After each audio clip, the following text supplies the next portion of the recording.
నమస్తే, నేను ప్రశాంత్. బీఆర్ఎస్లో నుండి ఇక కవిత గారు వెళ్ళిపోతున్నట్లేనా? కవిత గారు కొత్త పార్టీ పెట్టబోతున్నారా? లేదు కవిత గారే కాంగ్రెస్లో చేరబోతున్నారా అనే కోణాలు అయితే బయటకు వస్తూ ఉన్నాయి. సో అసలు ఏం జరుగుతుంది అనే విషయాలు అయితే తెలుసుకుందాం. దీని గురించి అయితే మాట్లాడేందుకు ప్రస్తుతం మనతో పాటు సీనియర్ జర్నలిస్ట్ సిఎస్ రావు గారు ఉన్నారు. నమస్తే అండి. నమస్తే సార్, అసలు ఏం జరుగుతుంది బీఆర్ఎస్లో? ఒక్కొక్కరు నానా రకాలుగా మాట్లాడుతూ ఉన్నారు. సో కవిత గారి పరిస్థితి ఏంటి, బీఆర్ఎస్ పరిస్థితి ఏంటి, అసలు కవిత గారు ఇప్పుడు కాంగ్రెస్లోకి వెళ్ళబోతున్నారా, లేదు కొత్త పార్టీ పెట్టబోతున్నారా, అసలు ఏంటి? ఒకటి మాత్రం క్లారిటీ వచ్చింది తెలంగాణ సమాజానికి. ఏంటంటే కల్వకుంట్ల ఫ్యామిలీలో ఖచ్చితంగా గొడవలు ఉన్నాయి అనే దాన్ని మాత్రం కాదనలేనటువంటి పరిస్థితి. సరే, ఆ గొడవలను సెటరేట్ చేసుకోవడానికి కేసీఆర్ గారు ప్రయత్నం చేస్తున్నారు. దాంట్లో భాగంగా ఆయన ఆత్మగా ఉన్నటువంటి దామోదరరావు గారిని పంపించినట్టున్నారు కవిత గారి దగ్గరికి. కవిత గారి దగ్గరికి పంపిస్తే ఆయన ఏదో సయోధ్య కుదిరించేటువంటి ప్రయత్నం చేశారు, కానీ అది కుదరలేదు అని అంటున్నారు, కుదిరిందని అంటున్నారు. బట్ లేటెస్ట్గా కవిత గారు స్పందించినటువంటి తీరుని కనుక చూస్తే ఆ సయోధ్య అనేది కుదరలేదు అని అనిపిస్తోంది. ఒకటి, కవిత గారు లెటరు రాయటం, ఆ లెటరు ఆవిడది కాదని చెప్పి కొంత ప్రచారం రావటం, ఆ తర్వాత ఆవిడ ఆ లెటర్ని ఖండించకపోవటం, ఇవన్నీ కూడా రకరకాలుగా పాలిటిక్స్ ఇంటర్నల్గా బీఆర్ఎస్ పార్టీలో మెలికలు తిరుగుతుంది. ఇప్పుడు తాజాగా అప్డేట్ తీసుకుంటే ఫామ్ హౌస్కి హరీష్ గారు వెళ్ళారు. మరి ఫామ్ హౌస్కి హరీష్ గారు పిలిపించుకున్నారు కేసీఆర్ గారు అని చెప్పి వస్తుంది న్యూస్. మరి ఎందుకు పిలిపించుకున్నారు హరీష్ గారిని? ఇప్పుడు హరీష్ గారికి కేటీఆర్ గారికి ఇద్దరి మధ్యలో ఆధిపత్య పోరు కొనసాగుతుంది అనేది జగద్విదితం, అందరికీ తెలిసిన విషయం, నగ్న సత్యం. కేటీఆర్ గారిని పార్టీకి సంబంధించిన పగ్గాలు ఫుల్గా అప్పచెప్పాలని చెప్పి కేసీఆర్ గారు అనుకున్నారు. అది సాధ్యపడలేదు. ఒకవేళ అప్పచెప్తే పార్టీ ఏమైపోతుందో అనేటువంటి ఉద్దేశంతో గత 10 సంవత్సరాల నుంచి వాయిదా వేస్తూ వచ్చారు. ఇప్పుడు ఆయన మెడ మీద ఈ రేస్ కేసు ఏలాడుతుంది. ఆయన అరెస్ట్ అవుతారు అని చెప్పేసి అనుకుంటున్నారు. ఈ అరెస్ట్ చేస్తారు అని చెప్పి అనుకుంటున్న సమయంలోనే మళ్ళీ అరెస్ట్ లేదు, కాంగ్రెస్ తోటి లేదా బీజేపీ తోటి టచ్లోకి వెళ్ళిపోయారు అని చెప్పి రకరకాల ప్రచారం జరిగింది. ఈ అరెస్ట్ నుంచి తప్పించుకోవడానికి బీజేపీలోకి టచ్లోకి వెళ్ళారు కేటీఆర్ అని చెప్పి రేవంత్ రెడ్డి గారు అనేక సందర్భాల్లో చెప్పారు కదా. ఢిల్లీ ఎందుకు వెళ్ళారు, ఎవరిని కలిశారు, బీజేపీ పెద్దలను కలిసి ఈ అరెస్ట్ నుంచి తప్పించుకునేటువంటి ప్రయత్నం చేస్తున్నాడు, ఇవన్నీ చెప్పారు. బీజేపీతో టచ్లో కేటీఆర్ గారు ఉన్నారు అనేది ఆయన సన్నిహితులు కూడా అక్కడక్కడ చెప్పినటువంటి మాట. మరి ఎందుకు సన్నిహితంగా ఉన్నారంటే అరెస్ట్ నుంచి తప్పించుకోవడానికి అని అంటున్నారు. సో రాజకీయంగా కూడా బీజేపీతో కలిసి వెళ్ళాలనేటువంటి ప్రయత్నం కేటీఆర్ గారు చేసినటువంటి సందర్భంగా కేసీఆర్ గారు అడ్డుకొట్టారు అనేది ఇంకొక వర్షన్ వినిపించింది లోక్సభ ఎన్నికల సందర్భంగా. ఆయనేమో కాంగ్రెస్ పార్టీతో కలిసి వెళ్ళాలనే ఆలోచనతో కేసీఆర్ గారు ఉన్నారు అనేది ఇంకొకటి వినిపిస్తుంది. కాంగ్రెస్ పార్టీ ఏంటి, ప్రశాంత్ కిషోర్ గారు ఇచ్చినటువంటి సర్వేల ప్రకారం, ఆయన ఇచ్చినటువంటి సూచనల ప్రకారం సోనియా గాంధీ గారికి బలమైనటువంటి ప్రాంతీయ పార్టీలతోటి ఆయా రాష్ట్రాల్లో పొత్తు పెట్టుకుని వెళ్తే తప్ప కాంగ్రెస్ పార్టీకి మనుగడ ఉండదు అని చెప్పి ఓవరాల్గా 2024 ఎన్నికలకు ముందు ఇచ్చినటువంటి రిపోర్టు. దాని ప్రకారం కాంగ్రెస్ పార్టీ కొన్ని చోట్ల వెళ్ళింది, కొన్ని చోట్ల సక్సెస్ అయింది, ఎక్కువ చోట్ల ఫెయిల్ అయింది. తెలంగాణలో అనూహ్యంగా పుంజుకుంది, తెలంగాణలో గెలిచింది, అధికారంలోకి వచ్చింది. ఇప్పుడు ప్రాంతీయ పార్టీలతోటి బలమైనటువంటి వాటితో అవసరం ఏంటి కాంగ్రెస్ పార్టీకి అని అంటే, రాబోయేటువంటి రోజుల్లో ఎన్నికల్లో ఢిల్లీ పీట అందుకోవాలంటే బలమైనటువంటి ప్రాంతీయ పార్టీలతోటి అవసరం అని చెప్పి కాంగ్రెస్ పార్టీ భావిస్తూ ఉంది. దాంట్లో భాగంగానే కేసీఆర్ గారు ఢిల్లీ కాంగ్రెస్ అధిష్టానంతో టచ్లో ఉన్నారు అనేది ఒక వర్షన్ వినిపిస్తుంది. మరి 2 అంశాలు ఇప్పుడు కల్వకుంట్ల ఫ్యామిలీలో ఉన్నాయి. ఒకటి ఆస్తులు కాపాడుకోవటం, 2 పార్టీని కాపాడుకోవటం, 3 కేసుల నుంచి బయటపడటం. ఈ 3 ప్రధానంగా వాళ్ళ ఆ ఫ్యామిలీకి సంబంధించినటువంటి వ్యక్తుల దగ్గర ఉన్నటువంటి సమస్యలుగా మనం పరిగణలోకి తీసుకోవచ్చు.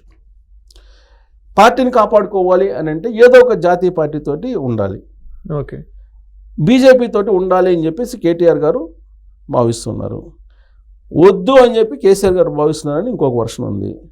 ఈ నేపథ్యంలో ఈ ఫ్యామిలీ గొడవలు రకరకాలుగా ఆస్తుల పరంగానో ఇంకో పరంగానో వచ్చాయి.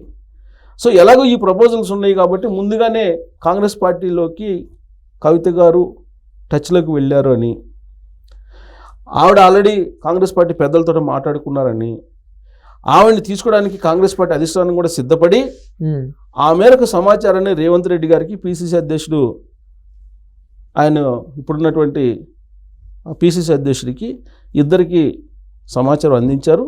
మహేష్ కుమార్ గౌడ్ గారికి, వీళ్ళిద్దరికి సమాచారం అందించినటువంటి క్రమంలో రేవంత్ రెడ్డి గారు నో అని చెప్పారు.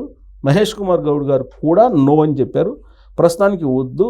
ఒకవేళ ఇప్పుడు కనుక తీసుకుంటే రాబోయేటువంటి గ్రేటర్ హైదరాబాద్ ఎన్నికల్లో నష్టపోవాల్సి వస్తుంది కవితను తీసుకుంటే అనేటువంటి వర్షన్ వినిపించారు. అందుకే కాంగ్రెస్ పార్టీ అధిష్టానం హోల్డ్ చేసింది కవిత కాంగ్రెస్ పార్టీలో చేరేటువంటి కార్యక్రమాన్ని అనేది ఒకటి ఇప్పుడు లేటెస్ట్గా వినిపిస్తుంది. ఇప్పుడు గ్రేటర్ హైదరాబాద్లో ఎక్కువ మంది బీఆర్ఎస్ పార్టీకి సంబంధించిన ఎమ్మెల్యేలు ఉన్నారు.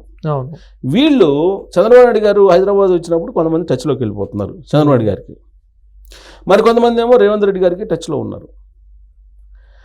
ఇలాంటి పరిస్థితుల్లో గ్రేటర్ హైదరాబాద్ ఎన్నికలు ఇంకొక సంవత్సరంలో రాబోతున్నాయి. మరి బీఆర్ఎస్ పార్టీలో ఉంటే మనుగడ సాగించగలమా లేదా అనే ఆందోళన వాళ్ళలో ఉంది. కారణం ఏంటి?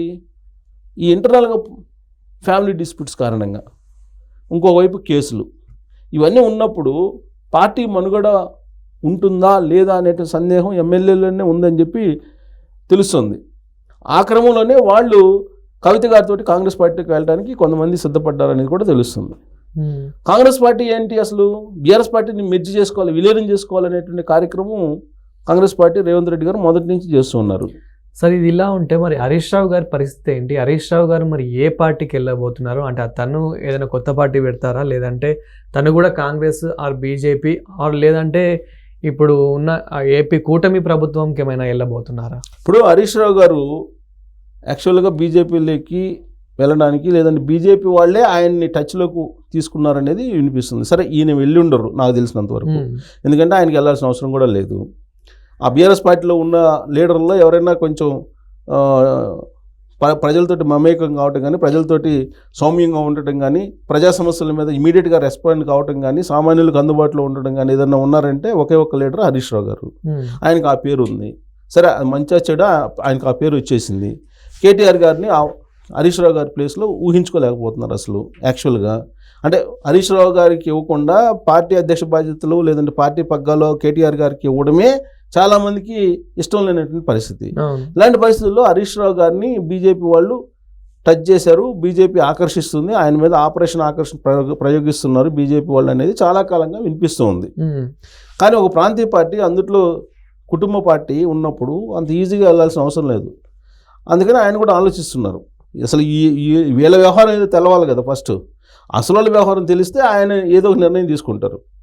ఇప్పుడు ఆయన యాక్చువల్గా ఆయన టార్గెట్ ఏముంటుంది? ముఖ్యమంత్రి కావాలని ఉంటుంది కదా సహజంగా. ముఖ్యమంత్రి కావాలంటే బీజేపీలోకి వెళ్తే ముఖ్యమంత్రి కాలేరు కదా, పోనీ కాంగ్రెస్ పార్టీలోకి వెళ్తే ముఖ్యమంత్రి అవుతాడా? కాలేరు కదా. మరి ఆయన ముఖ్యమంత్రి కావాలంటే ఒకే ఒక ఆప్షన్ ఏంటి? కూటమి తెలుగుదేశం పార్టీలోకి రావాలి. తెలుగుదేశం పార్టీలోకి వచ్చి తెలుగుదేశం పార్టీలో ఉంటే ఆయన్ని ముఖ్యమంత్రి అభ్యర్థిగా ప్రకటించే అవకాశం ఉంది ముందే.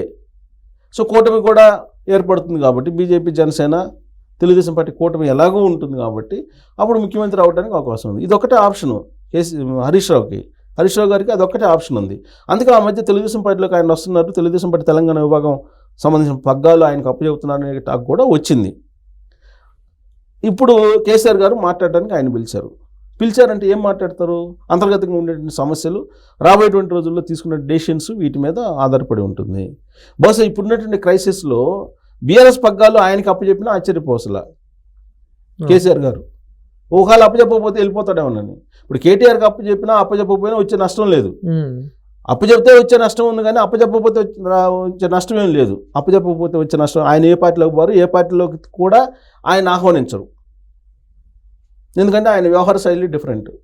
సో కాబట్టి ఆయన వేరే పార్టీలో కూడా ఆహ్వానించే పరిస్థితి ఉండకపోవచ్చు. ఏదన్నా ఉంటే బీఆర్ఎస్ పార్టీ మెర్జ్ అయితే తప్ప బీజేపీలో ఆయనకి ఏదన్నా పదవి ఇస్తారు. అది రేవంత్ రెడ్డి గారు చెప్పారు, ఆయనకి ఏదో కేంద్ర మంత్రి పదవి ఇచ్చే అవకాశం ఉంది మెర్జ్ చేస్తే కనుక బీజేపీలో అని చెప్పి ఆయనే చెప్పాడు రేవంత్ రెడ్డి గారు. సో అలాంటివి ఏమన్నా ఉంటే ఉండొచ్చు కానీ నేరుగా ఆయనకి పార్టీ పగ్గాలు ఏ పార్టీ తీసుకుని అప్పచెప్పే అవకాశం లేదు కేటీఆర్ గారికి. ఉంటే బీఆర్ఎస్ పార్టీ. సో కాబట్టి హరీష్ రావు గారిని కాపాడుకోవాలి. హరీష్ రావు గారు బయటకు వెళ్ళకుండా బహుశా నేను అందుకు పిలుచుంటారేమో అని కూడా అనుకోవచ్చు. కవిత ఆల్రెడీ కాంగ్రెస్ పార్టీలోకి వెళ్ళిపోతుంది అనేది బలమైనటువంటి ప్రచారం జరుగుతోంది. సో ఆమె కాంగ్రెస్లోకి వెళ్ళిపోతే మరి బీఆర్ఎస్ పార్టీ పగ్గాలు కేటీఆర్ గారికి అప్పచెప్తే హరీష్ రావు గారు ఉంటారు కదా.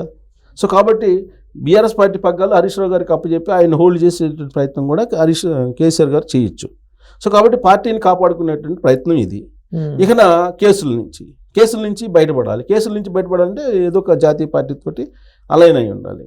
ఇప్పుడు ఒకళ్ళేమో కవిత గారినేమో అక్కడ పంపిస్తుండొచ్చు కాంగ్రెస్లోకి, కేసీఆర్ గారి వ్యూహాత్మకంగా కూడా పంపించి ఉండొచ్చు.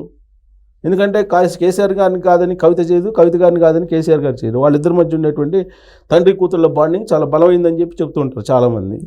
కూతురు కోసం ఏదైనా చేస్తారు కేసీఆర్ గారు అని. సో అలాంటప్పుడు సేఫ్ సైడ్గా రెండు వైపుల నుంచి గేమ్ ఆడటానికి, ఆస్తుల్ని కాపాడుకోవడానికి కొంతమంది బీజేపీలోకి, కొంతమంది కాంగ్రెస్లోకి ఉంటే రెండు పార్టీలతో టచ్లో ఉన్నట్టు ఉంటుంది, కాపాడుకోవచ్చు, కేసుల నుంచి బయటపడవచ్చు అని చెప్పి అనుకోవచ్చు. ఆ యాంగిల్లో కూడా వ్యూహాత్మకంగా కవితని కాంగ్రెస్లోకి పంపించి, హరీష్ రావుని బీజేపీలోకి పంపించి, ఈయన సేఫ్ సైడ్గా బీఆర్ఎస్ పార్టీని కేటీఆర్ గారికి అప్పచెప్పి గేమ్ కూడా ఆడచ్చు. రాజకీయాల్లో ఏదైనా సాధ్యమే. ఈ గేమ్ ఆడటానికి కూడా ఫామ్ హౌస్కి హరీష్ రావు గారిని పిలిపించి ఉండొచ్చు. సో ఇప్పుడు కేసుల నుంచి బయటపడాలి. ఆయన కాళేశ్వరం కేసులో విచారణకు హాజరవ్వాలని నిర్ణయించుకున్నారు. ఎందుకు నిర్ణయించుకున్నారంటే హాజరు కాకపోతే అరెస్ట్ చేస్తారని తెలుసు. ఇప్పుడు కేటీఆర్ గారికి మళ్ళీ నోటీసులు ఇచ్చారు ఈ రేసుకు సంబంధించి. ఈ రేస్ కారుకు సంబంధించి నోటీసులు ఇచ్చారు. ఆయనేమో లండన్ వెళ్తున్నారు, ఇప్పుడు యూరోప్ కంట్రీస్లో పర్యటనకి వెళ్తున్నారు. మరి నోటీసులు ఇస్తే ఆయన యూరోప్ కంట్రీ అంటే అరెస్ట్ చేస్తారనే భయమే కదా. సో కాబట్టి ఈ కేసులన్నీ మేడం మీద కూర్చున్నాయి. ఈ కేసుల నుంచి బయటపడాలంటే ప్రాంతీయ పార్టీగా ఉన్నట్టు బీఆర్ఎస్ పార్టీకి జాతీయ పార్టీ యొక్క అండ ఉండాలి. ఒకవేళ బీజేపీలోకి వెళ్తే రేపు కాంగ్రెస్ పార్టీ వస్తే ఇబ్బంది అవుతుంది కదా. అందుకని బహుశా డబల్ గేమ్ ఆడటానికి ఒక నిర్ణయం తీసుకొని ఉండవచ్చు కేసీఆర్ గారు. సో ఓవరాల్గా ఏంటంటే ఈ ఫ్యామిలీ డిస్ప్యూట్స్ కారణంగా ఆ పార్టీ మనుగడ ఖచ్చితంగా కష్టాల్లో పడినట్టే. ఆ పార్టీ మనుగడ అనేది కనిపించట్లా. ఏదో ఒక జాతీయ పార్టీకి నేడును బతకాలనేటువంటి ప్రయత్నం కనిపిస్తూ ఉంది ఇప్పుడు.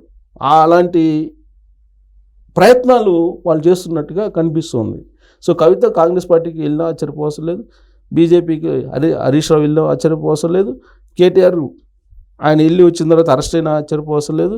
ఒకవేళ రాజకీయంగా కనుక అధిష్టానం అటు కాంగ్రెస్తో ఇటు బీజేపీతో అండలేకపోతే మాత్రం కేసులు డెఫినెట్గా బలపడి జైలుకి వెళ్ళినా ఆశ్చర్యపోవసం లేదు. Thank you sir.